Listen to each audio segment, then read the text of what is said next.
Most people misunderstand what a healed empath actually is. They imagine someone soft, someone endlessly patient, someone who keeps loving no matter how badly they're treated. But healing changes the empath in a way most people never expect. It doesn't remove their compassion, it removes their need to suffer for connection. And when an avoidant person meets a healed empath, the first thing they notice is something they can't quite explain. The empath isn't chasing them. That alone creates psychological tension because avoidants are deeply familiar with a specific relationship pattern. Someone gets close to them emotionally, they begin feeling overwhelmed, they pull away, and the other person starts chasing harder. More texts, more reassurance, more emotional pressure. That pursuit gives the avoidant a strange sense of control. Even if they don't consciously realize it, distance becomes power.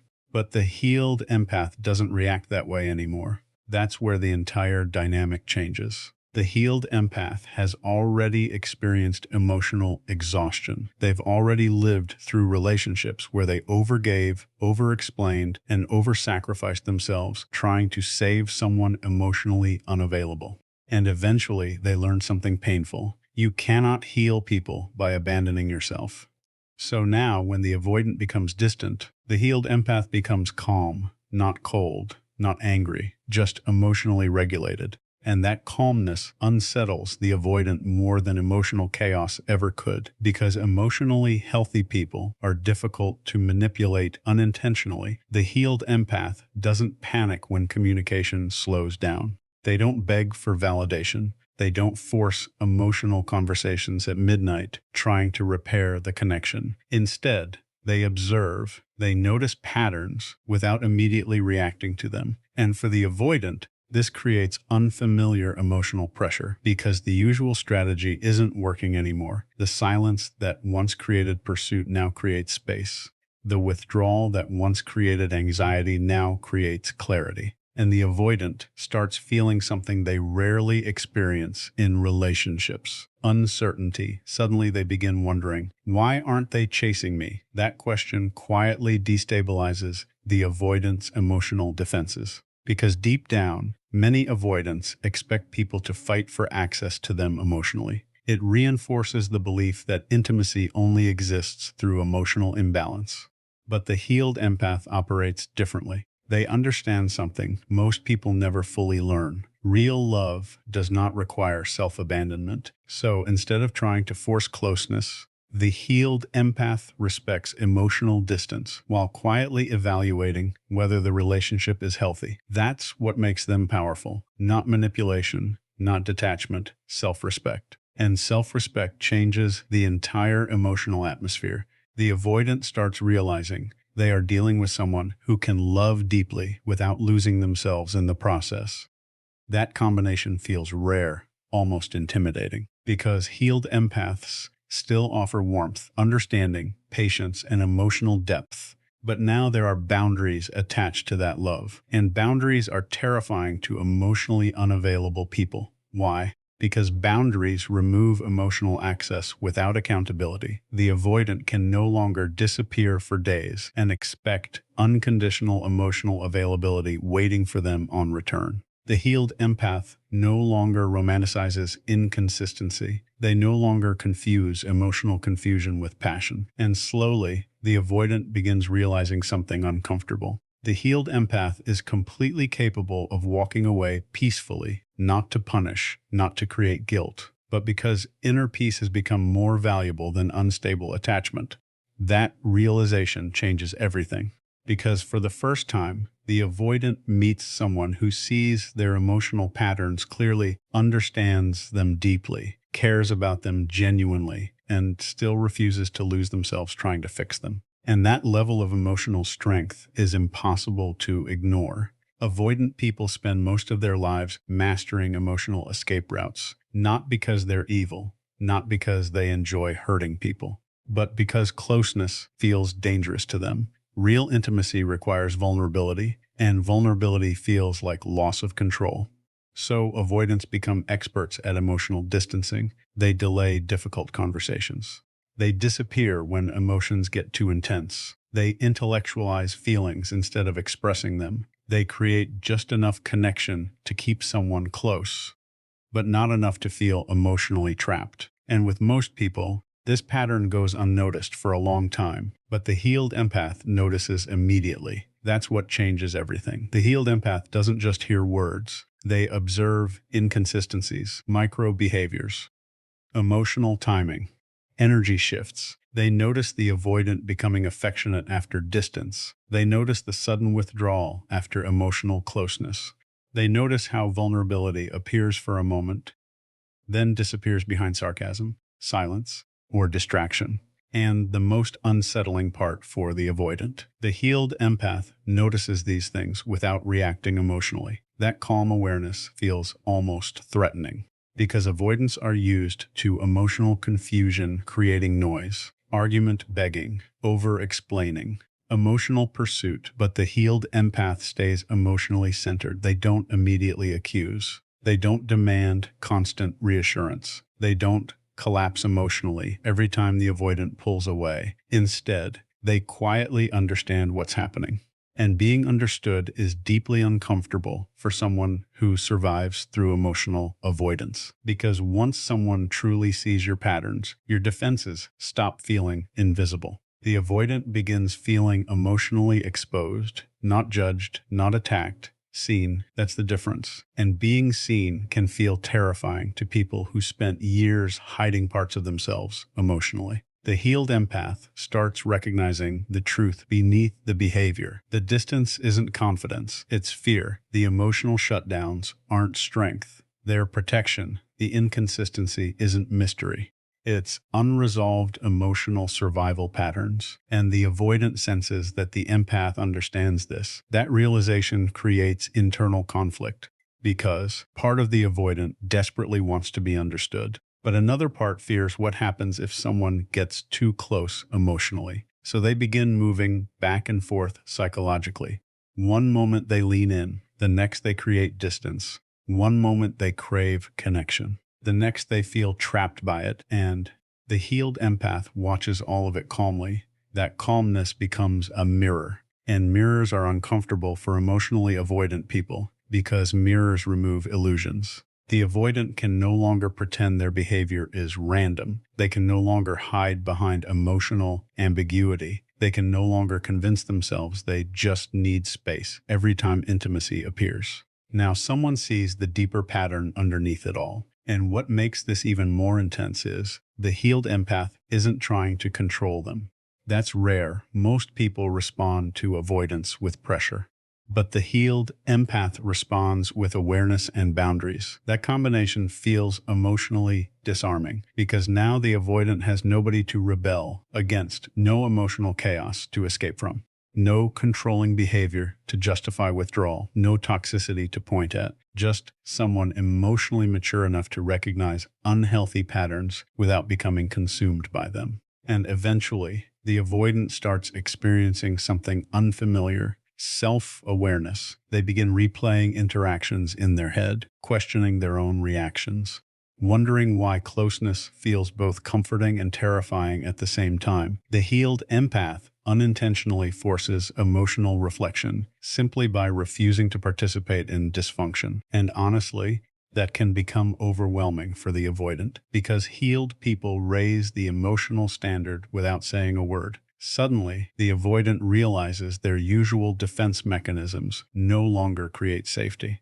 They create distance from someone who genuinely cared. That awareness can either become the beginning of healing or the reason they run even further away. Because when emotionally avoidant people feel truly exposed, they usually do one of two things: they evolve or they escape. Most people think conflict happens through arguments, raised voices, emotional explosions, harsh words thrown back and forth. But when an avoidant meets a healed empath, the real conflict happens in silence.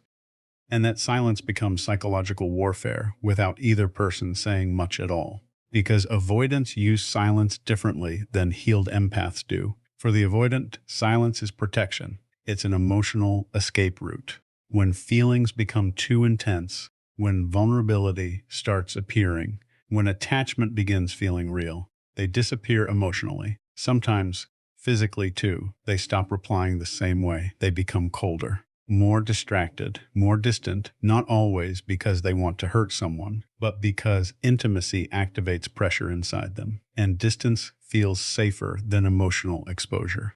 Now, here's where things become different with a healed empath. Years ago, the empath would have chased that silence. They would have overthought everything, sent long, emotional paragraphs, tried harder, loved harder, explained themselves repeatedly, hoping to restore connection. But healing changes that response completely. The healed empath understands something most people learn too late. You cannot force emotional availability out of someone through love alone. So when the avoidant withdraws, healed empath becomes still, not passive-aggressive, not manipulative, just emotionally grounded. And that response completely destabilizes the avoidant's usual relationship dynamic, because silence no longer creates pursuit, it creates reflection. For the first time, the avoidant sits inside their own emotional distance without someone desperately trying to close the gap for them. And suddenly silence feels different, heavier. The avoidant starts checking their phone more often, wondering why the empath hasn't reached out emotionally, wondering why there's no dramatic reaction, because most avoidants unconsciously expect emotional chasing. It reassures them that the connection still exists while allowing them to maintain control from a distance. But the healed empath refuses to play that role anymore, not because they stopped caring, because they finally started caring about themselves too.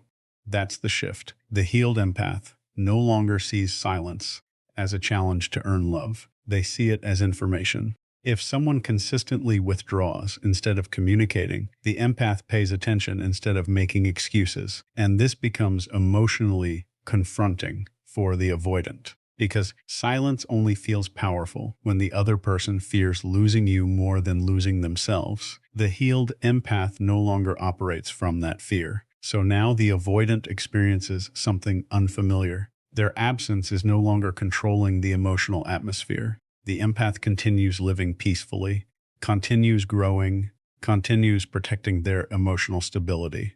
And honestly, that can deeply unsettle the avoidant nervous system, because emotionally unavailable people often confuse emotional intensity with connection. But the healed empath values consistency over intensity now. That means they won't destroy their inner peace trying to decode mixed signals anymore, and silence stops functioning as emotional leverage. Instead, silence becomes a mirror. The avoidant starts hearing their own unresolved emotions louder than before. The distractions stop working temporarily. The emotional fog clears for a moment, and they begin realizing something uncomfortable.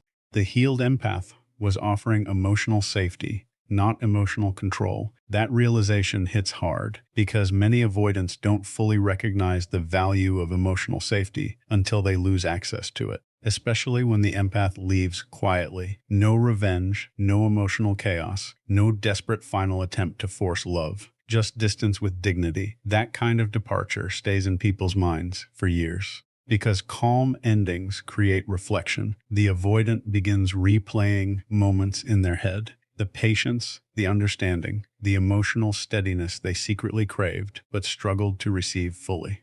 And now, the silence becomes unbearable for a different reason. Not because someone is demanding their attention, but because they finally realize what genuine connection actually felt like. That's why silence becomes the battleground between an avoidant and a healed empath. One person uses silence to escape emotions. The other uses silence to protect peace. And eventually, only one of them learns how to stay emotionally whole inside it. Some relationships entertain you, some relationships destroy you, but every once in a while, a relationship appears that psychologically alters both people forever. That's what often happens when an avoidant meets a healed empath, because neither person leaves the connection the same way they entered it. The avoidant enters the relationship believing distance creates safety. The healed empath enters the relationship understanding that love without boundaries creates suffering. And when those two energies collide,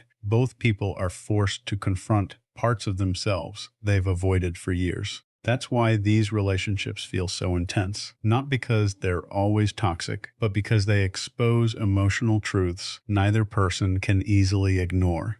The healed empath quickly realizes something painful. You can deeply understand someone and still not be emotionally compatible with them. That lesson changes the empath permanently. Before healing, the empath believed enough patience could save almost anyone emotionally.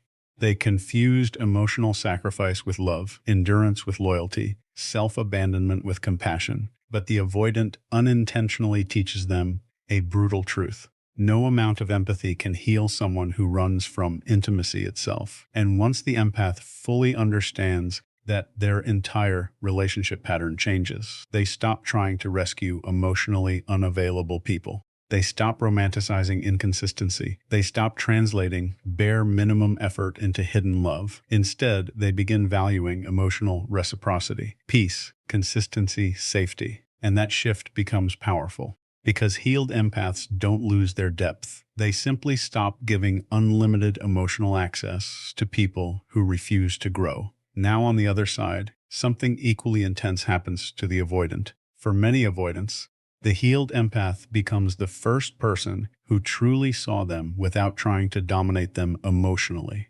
That matters more than most people realize. The empath noticed the fear beneath the distance, the loneliness beneath the independence, the emotional exhaustion hidden behind detachment. And instead of attacking those wounds, they responded with understanding. That kind of emotional acceptance can deeply affect an avoidant person, but it also creates internal panic because genuine intimacy threatens the emotional walls they spent years building. So the avoidant often does what they've always done. They pull away, but this time feels different because the healed empath